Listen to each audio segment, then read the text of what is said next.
How about this for a sexy subframe? Looks like a piece of modern art or a bridge. I mean, it's even on the inside, look. It's all triangulated everywhere. What this is a prototype, literally just spot welded together now just to see if it would fit and if it's right. Yeah, this is a prototype rated subframe for Mark III MR2s. Well, anyone that owns one would know. Anyone that doesn't wouldn't know. But the subframes on these, the standard ones, is one of the few weak points on these cars. Let me show you. This is a standard one. They rust for a start because it's just how Toyota made them. They're made of they're like hollow tin foil. They're bad. They're not strong, they're flexible, but they're also not well rust proof, they're not well made. Everything, like the arm mounting points, everything's pretty bendy and crap. It's not ideal. I mean, even from the factory, the facelift ones actually had like a strut bar coming off them to try and strengthen them and stuff like that. And it's just, they're just one of the only crappy things on the car, especially since they rust. So many you buy will look like this. I mean, you can probably hear the rust moving as I move around. But yeah, especially underneath, they just look like shit.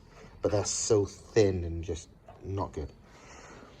And yeah, you can still buy new ones from Toyota, a few £100. I think they're about 350, 400 pound. But then it's still a bit crap. So, solution. I mean, don't get me wrong, we're not the first company, whatever, to make aftermarket subframes for these. There's others, but to be honest, the reason Thomas wanted to make this is because the other ones, so far at least, look a bit crap. They look like, I mean, they look a bit like made of an old bit of kids' climbing frame or something. I don't know. You know, not. Well, yeah.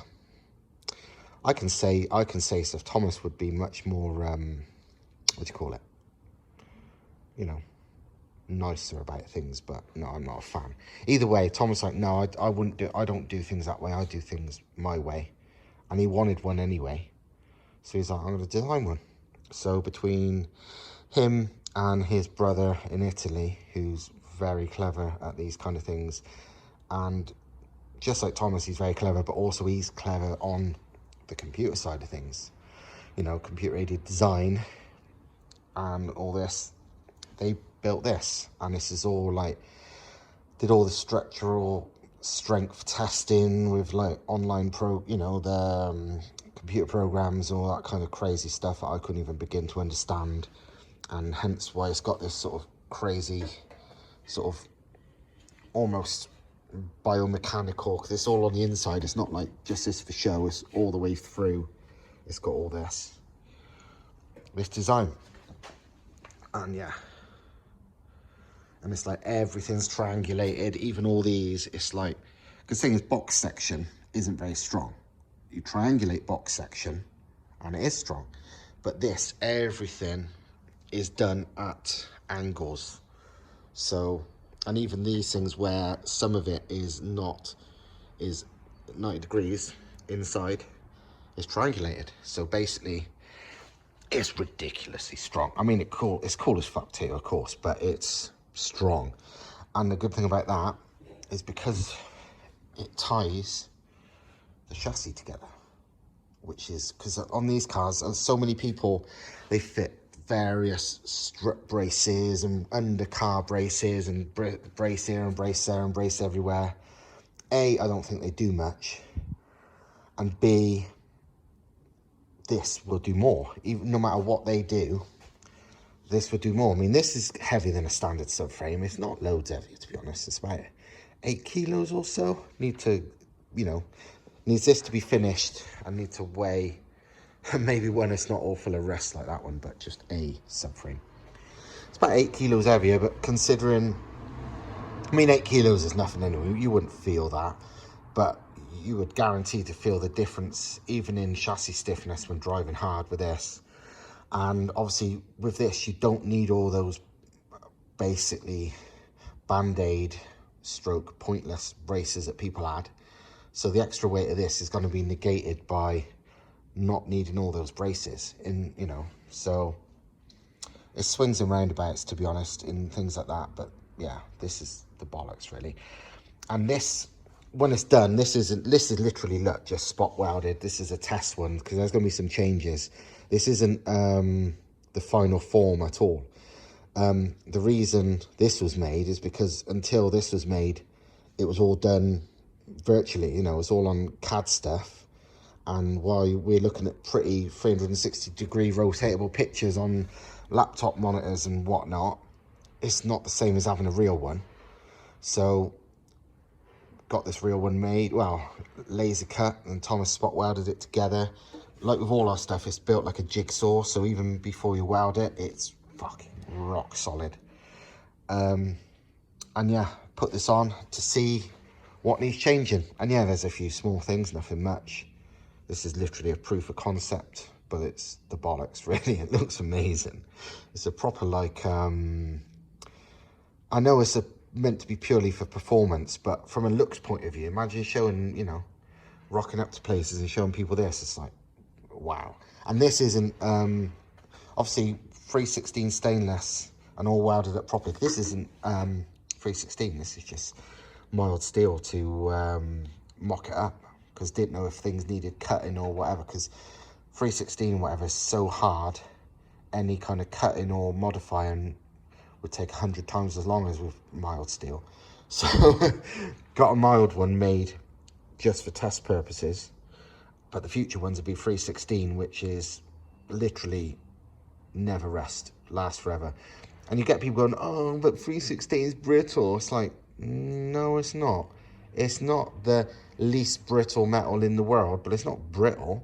You can bend, you could put 316 in a vise and hammer it over 90 degrees and then straighten it out, and it's not going to break. This, and when's this ever going to flex or whatever to worry about being brittle? That's the whole point of this. It is literally rock solid. This will last longer than the rest of the car. You know, Thomas puts a lifetime warranty on all his parts, you know, his engine mounts and this, because of that fact. The lifetime of everything else, well, the lifetime of this will be longer than everything else. So it doesn't matter if technically something else is less. It's like fucking newspaper technically would be less brittle, because you can bend and scrunch a newspaper a million times, it don't fall apart. Do you want the subframe made of newspaper, or any part made of newspaper? It's like, this thing about it being brittle is like bullshit. I mean, it's different when it's someone's badly made stainless manifold and it starts to crack. But even that, I'm sure everybody, well, not everybody, but people's seen like Thomas's exhaust manifolds that he's made for people over the years, and it's like, they don't crack because they're done properly. But yeah, it's fucking cool as fuck. So yeah, ready. I don't know when it's going to be ready. Soon enough. This is a prototype. I think maybe end of this week. Now we know what changes need to be made.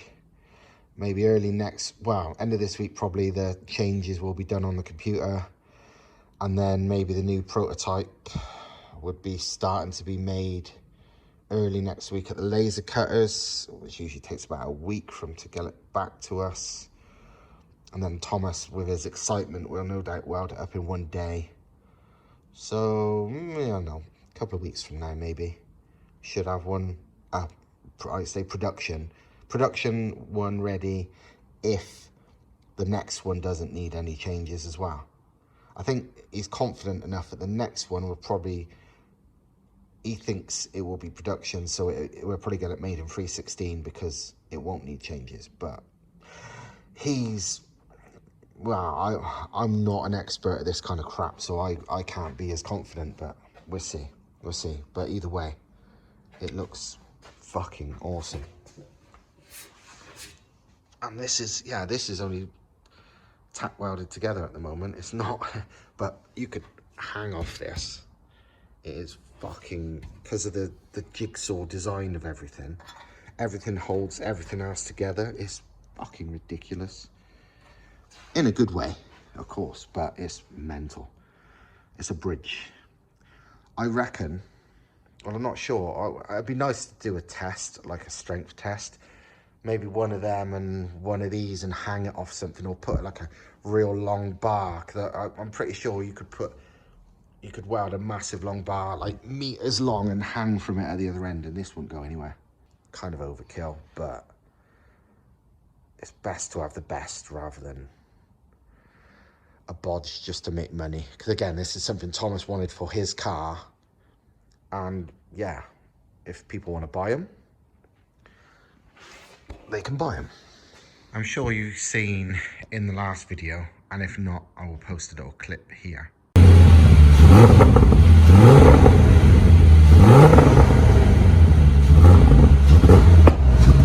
And obviously, yeah, just instantly makes everyone want one, including me. And because I was always going to build like a second one of these, so this was always going to be my straight line ridiculous power car, I wanted a more responsive lower power hooligan car as well. And you know, the obvious choice is a VR5 with this turbo setup, and yeah, it's just awesome. But still going to build a hooligan car, but Thomas wants this, the original, back on the road too. And he wants a hooligan car too. And he also is absolutely in love with how this sounds. And he was like, you know what? I want to build a VR5 turbo one of these myself. And he's like, the thing is, then we'll both have one. And from a sort of a business point of view, that seemed a bit weird to him. And I was like, well, it's funny you should say that, because I've been in two minds whether I should build one, because I wanted to build something else too. Another hooligan car, but not VR5. I love VR5s as in the sound the most, but I still think the best engine for these is a 1.8T. It's the simplest as well. VR5 sounds best, don't get me wrong. But the kind of performance you can get from a 1.8T with so little money and such simplicity, and I've got so many bits, which is another big thing. Also notice, been tidying up. It's actually quite tidy here now. Quite, not that tidy, because we've got so much stuff, but you know. Anyway, yeah. I said to him, funny you should say that. I'm glad you want to do a VR5, because it means I don't have to, which means I can build myself the super low budget shit I've got lying around, hooligan spec, take a massive beating, run 8T. So that's exactly what I'm going to do. In one of my characteristic change of plans, I am not going to go such a big spec on my 1.8 Funmobile as I was planning. I was planning on using that big port intake combined with that inlet, combined with the NA cams, combined with a ported head, and so on, and a set of rods, and combined with this turbo. But I'm not going to go that complicated now, because, well, although it'd make a lot more power and a lot less boost than my new plan, I want insta boost, really. I mean, that would rev to the moon like that, but I don't want to rev to the moon. I want to build a hooligan car, and at only 350 odd horsepower, this, you know, is still not stressed no matter what spec I do, so it don't matter much boost. So I'm still going to run this turbo, but I'm going to run probably that inlet, but just standard, which would mean I'm going to have to modify the bulkhead, because this is really long runner, rather than what we normally do and shorten it with that. And a stock small port head, stock cams, stock everything, just a set of rods, that turbo, that inlet, probably, unless I change my mind, just run a standard one for ease of just whacking it on. And good times. It still easily make 350, but it'd be more instant boost with the small port head and the stock cams and all that. So yeah, it's still going to cost me bugger all. I mean, the other spec wouldn't cost me any more because it's just bits I've got lying around, but it cost me a lot more time because doing the head alone, what I plan to do would be at least a day of my work, whereas in this case I could just run a stock head, so a lot less work. And I think it still should be fun, and it should be probably more fun because it'd be instant super response. I'm sure it'll still pull hard to at least 7.5, even with stock cams and stock head. And yeah, it'll easily make the power, and I think it'll easily take the abuse. It'll just be more responsive. So yeah, it makes sense. And the good thing is that even if something does break, it's a stock head, it's a stock everything, so you just whack another one on. I've not even got the car yet, but I'm going to get the engine ready first because why not? It's just easy. It'll be manual, of course, just 6-speed manual because I want to go drifting. I want to, you know, I want to clutch kick. I like clutch kicking. And yeah, it's just going to be a car. It's going to take fucking tons of abuse. And this is cooler because it sounds amazing, but like we've said a million times, to fit a VR in one of these is way more work. It's cutting the bulkhead, it's whatever, you know, stuff like that. Whereas a 1.8T just fits in one of these with absolutely no chassis mods at all, and it's easy to work on, you know. Inlet manifold, exhaust manifold, everything just comes straight off. You don't have to modify anything for access like you do with practically every engine conversion in the world. 1.8T is just a dream for these. So, and I want to make it, like I said, the part of being a hooligan car is a car I can fucking absolutely abuse till it's practically on fire, and anything that breaks, just change it. You know what I mean? That's why I kind of want to run that turbo, because it's about 150 quid and it's bloody good. So if I break it, I could fucking take another one in my bag of, you know, bag to the track. Oh, I break a turbo, blow a turbo on track. Oh, I'll fit another one. I'm gonna fit that cage to whatever I do because I'm gonna drive it like a prick, and I don't, although I've got absolutely no sort of self-preservation for myself, I would never want to hurt anybody who's a passenger. So I would only have the cage because I would feel bad if I ever hurt anyone. So even though I don't give a shit about myself. So yeah, it's gonna be a good car. It'll still be a road car. It'll still be stripped out. I'll probably keep the carpets, to be fair, because, you know, I want it to be like an all-weather car as well. I'm not going to care about it getting wet or dirty or whatever. I mean, this car is dry weather only because it's pointless otherwise. But this one is just going to be a whatever the weather, just prove how good they are. Because these things fly in the wet anyway, because they've just got such good grip because of where the engine is. In other news, important news, I found my Jesus fish. It used to be on my sleeper Corolla. I pulled that off a car in a scrapyard years ago, stuck it to my Corolla, and then did like 150 miles an hour in the standing half-mile, beating loads of supercars. And I thought I would throw it away, but I found it when tidying up the other day, yesterday. So it's now pride of place on the stupid-looking MR2's back bumper. Cat stickers as well. I was about to show you the first fire up because it's all ready, apart from no drive shafts because I'm waiting for some CVs to arrive, probably tomorrow, and no coolant because I want to make sure nothing's leaking first. Hopefully it'll fire up, but it's not at the moment because, well, I didn't know why at first. It was cranking and trying to fire, then dying out again.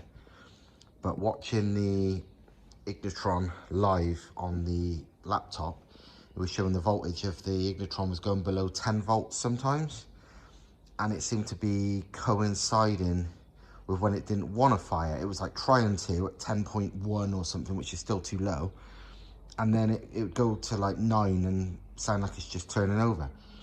And if I remember right, just like a lot of ECUs, Ignitron doesn't want to know below about 10 volts. So I've got the battery on charge and I'm hoping that fix it. To be fair, if I'm gonna have continual, whatever you want to call it, problems with the battery voltage, I'm gonna fuck this lithium battery off, because yeah, they're super light and they're good, but for the sake of, like, I don't know, 10 kilos, I'd rather not bother. It's not like the car's feather light anymore anyway, with all the stuff that's added to it. So yeah, if it's gonna give me problems, I'll just whack a normal battery in. Same place, but normal battery. This is the engine I'm gonna use to base my Funmobile MR2 on. It's sat here for ages. We've never seen it run. It's just some oily fucking, what was it, AUQ? Can't even read it. Even better, there's no marking on the head, so it's had a replacement cylinder head at some point, so God only knows what it is. But let's presume it's fine. They nearly always are. These things are either broken completely or just fine. So this is probably just fine. So I'm now, just because I'm waiting for the battery to charge on that, I'm gonna just take this apart, you know, just take the crap off, because obviously I don't need the manifolds, the turbo, nothing, and see what we can find. Well, 20 minutes later, and the engine is mostly down to a bare block, and well, the head and everything is grimy as fuck. It's clean as anything in the ports. It's mint. Good old 20 valve. So yeah, it looks good. Exhaust side's the same, not oily or anything. All good. So yeah, this probably is a good base. It must be a replacement head, because there's no markings. So at some point in its life, it's had a head. So it's not a BAM, it's not an AUQ, it's a nothing. I might even etch something else on a Stav or something instead. There's no, there's fuck all on there. But I was wondering if it was like a genuine head or not, because I know even there is actually, you can buy Chinese heads of these now. Chinese heads and blocks. It's how common and popular they are. But no, it says Germany and Volkswagen Audi logo and all that on there. So I'd say this is a genuine one. Not like it'd make any difference really, but yeah. Looks like shit, but I'm pretty sure this is going to be a good base once it gets cleaned up and have some rods thrown in it. It bloody runs. It fucking runs. And yeah, it was just low voltage on the battery. Started first time then. There's no water in it, so I'm not going to leave it running long. Just want to check everything's okay. Started, nothing caught fire.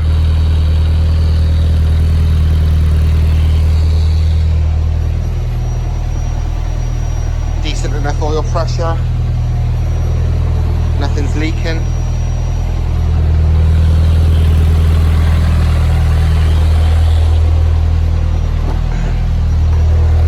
Battery lights on, which is maybe not good.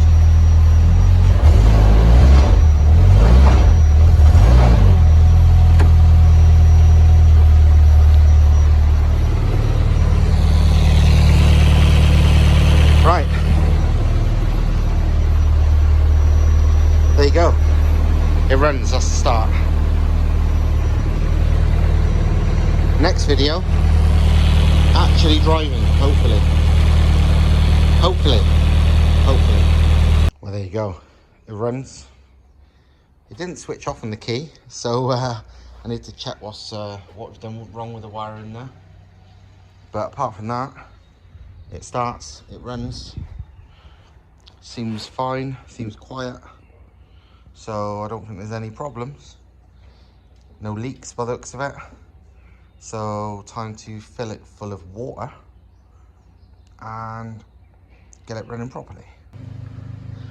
One last thing before I end the video is something that fucking sucks, and I don't know the reason for it, but my smoke tester, which you've probably seen me use on many videos, has fucking disappeared.